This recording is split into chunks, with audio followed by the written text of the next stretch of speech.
சாரல் விழும் நேரம் வானவில்லை போலே தோன்றிடும் அழகான காதல் ஓசையின்றி வந்து உள்ளுக்குள்ளே வாழும்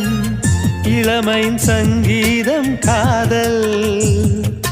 ரயிலின் ஓசை இங்கே சுகநாத ஸ்வரங்களாக